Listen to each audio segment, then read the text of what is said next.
안녕하십니까. 오늘은 부처님 초기경전 법구경 개송을 통해서 내 마음을 챙기고 알아차려보는 명상을 해보도록 하겠습니다. 법구경 명상은 부처님이 가르쳐 주시는 행복한 진리의 길로 우리도 함께 걸어가보는 명상 실천 수행입니다. 법구경 명상에 들어가기 전에 내 몸과 마음을 고요하게 하는 호흡부터 평안하게 한번 쉬어보도록 하겠습니다. 호흡이 고요해지면 자연스럽게 잡념과 망상이 내려지게 됩니다. 호흡 명상의 몸 자세의 방법을 먼저 말씀드릴게요. 우선 본인이 처하고 있는 자리에 그 장소에서 편안하고 바른 자세로 한번 앉아봅니다. 의자에 앉으셔도 좋고 또는 바닥에 과부자를 하고 앉아 계셔도 좋습니다. 바닥에 앉으신 분들은 자, 이제 양쪽 다리를 좌우로 왔다 갔다 반 과부자를 해도 좋고 가부자를 해도 좋습니다. 몸을 옆으로 움직이면서 자세를 한번 잡아봅시다.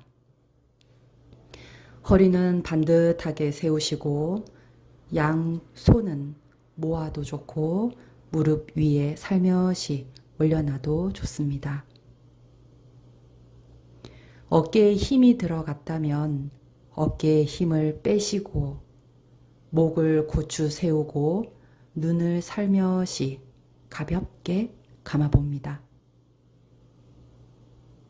마지막으로 입안의 혀는 입 천장에 살며시 붙여봅니다.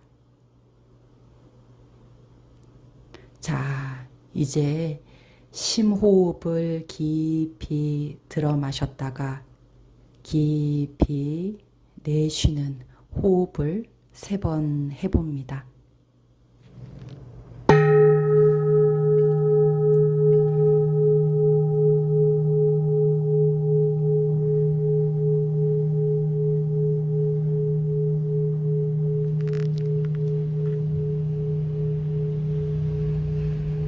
이때 코끝이나 인중 부분 그리고 아랫배 이 3곳에 주의력을 두어 봅니다. 코끝 혹은 인중 혹은 아랫배 바로 그 지점에 들숨과 날숨 들숨과 날숨 들숨 날숨 호흡을 하시면서 편안하게 느끼고 이때 마음을 챙겨서 알아차리고 들숨 날숨에 집중해 봅니다.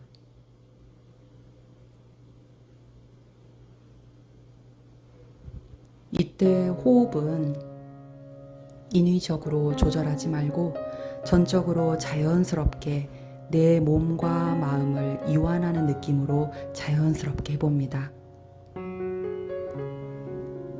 만약 호흡 명상을 할 때 자기의 생각이나 감정, 불쑥불쑥 일어나는 여러 생각들이 있고 또 몸의 통증이 일어나는 것을 바로 이렇게 보시면 됩니다. 일어나는 생각과 통증을 알아차리고 또 다시 호흡으로 돌아오기를 반복하시면 됩니다.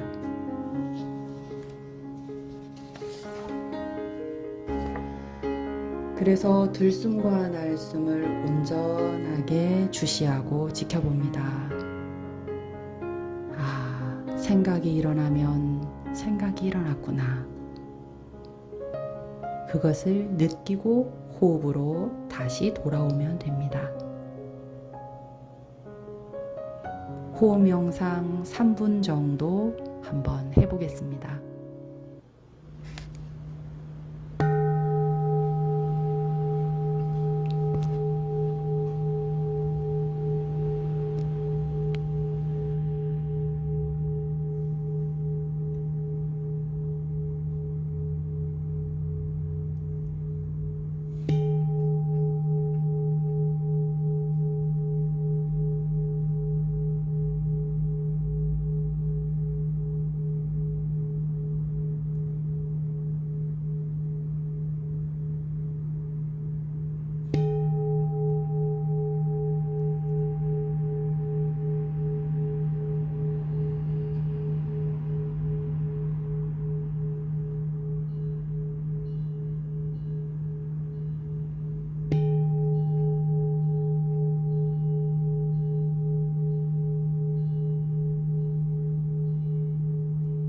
내 마음이 숨쉬는 호흡을 잘 보고 있었는지요? 이제 마음의 편안해짐을 느낄 수 있었나요? 예. 법구경 보험 명상에 들어가 보겠습니다. 오늘의 첫 번째 법구경 개송은 자신입니다. 자기 자신입니다. 자기 자신을 사랑한다면 자기 자신을 잘 보살펴야 하리라. 평생은 아니어도 인생의 3번, 초년, 중년, 노년, 이 가운데 단 한 번이라도 마음 공부를 해서 자기 자신을 분명히 지켜야 하리라.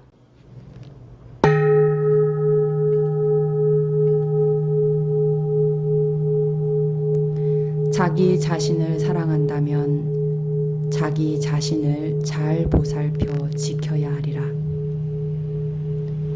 평생은 아니어도 인생의 3번, 초년, 중년, 노년 가운데 단 한 번이라도 마음 공부를 해서 자기 자신을 분명히 지켜야 하리라.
이 개송이 시작된 연유는 부처님께서 베사갈라와에 계실 때 보디 왕자에 관련해서 이 개송을 설명하셨습니다.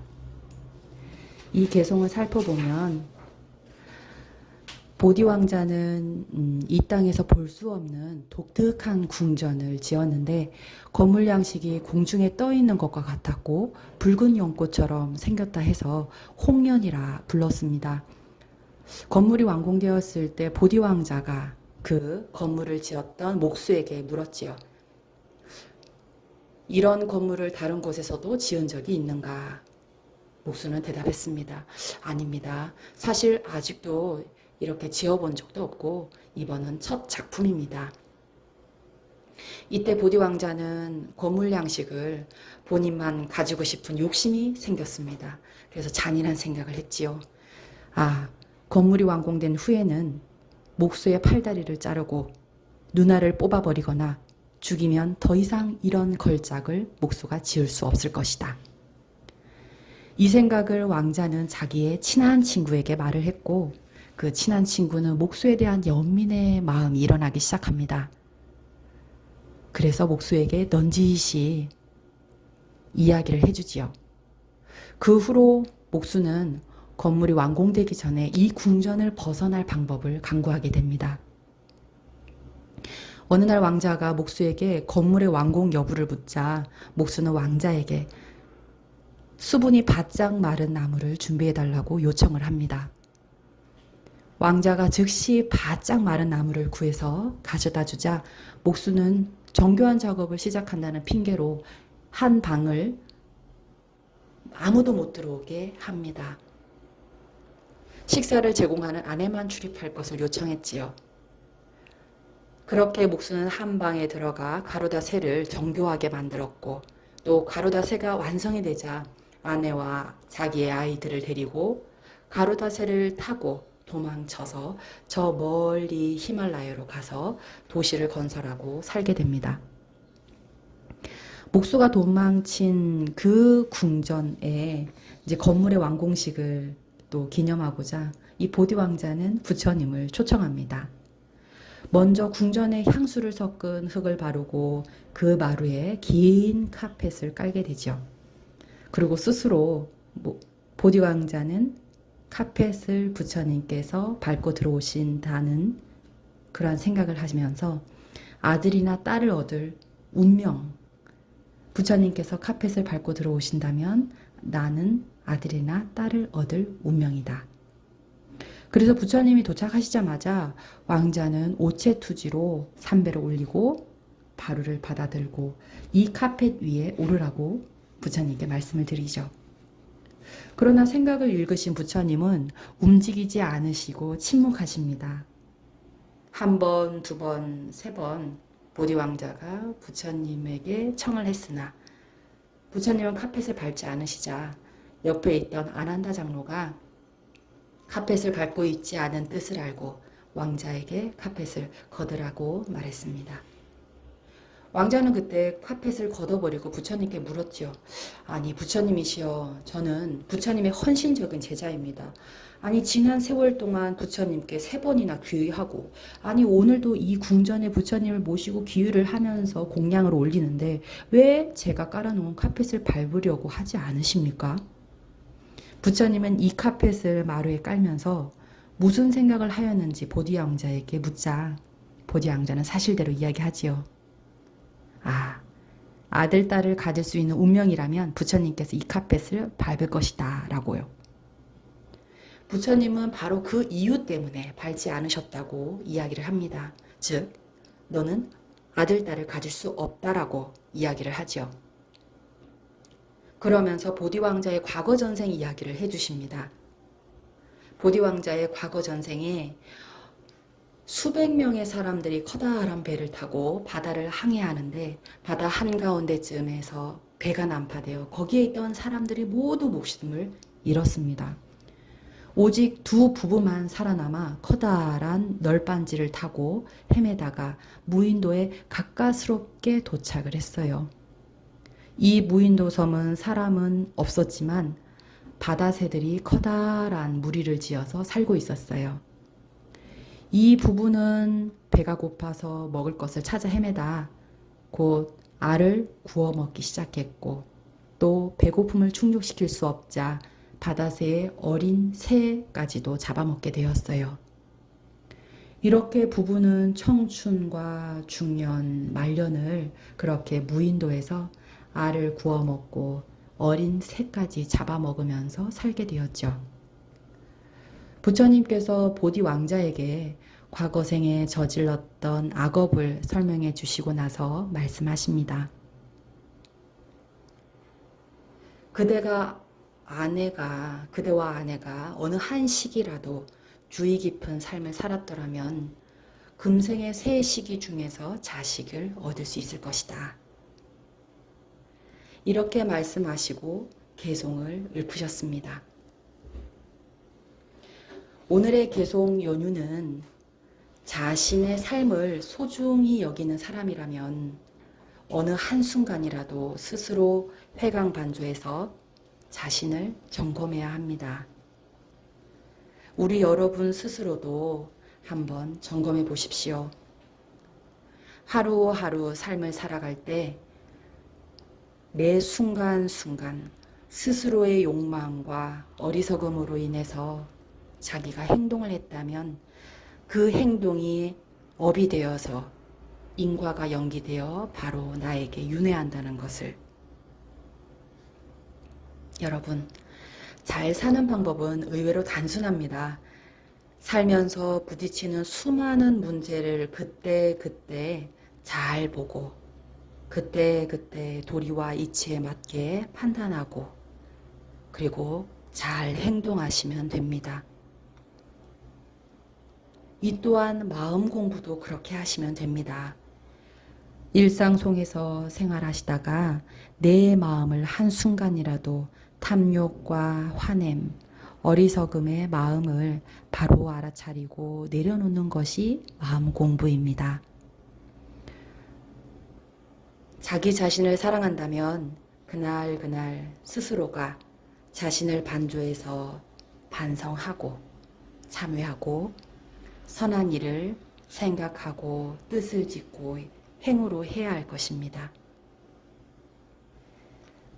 자, 법구경 개송을 마지막으로 한 번 더 독송하고 여기서 명상을 마치도록 하겠습니다.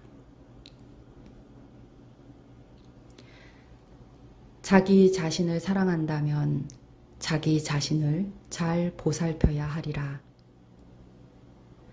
평생은 아니어도 인생의 3번, 초년, 중년, 노년 가운데 단 한 번이라도 마음 공부를 해서 자기 자신을 분명히 지켜야 하리라.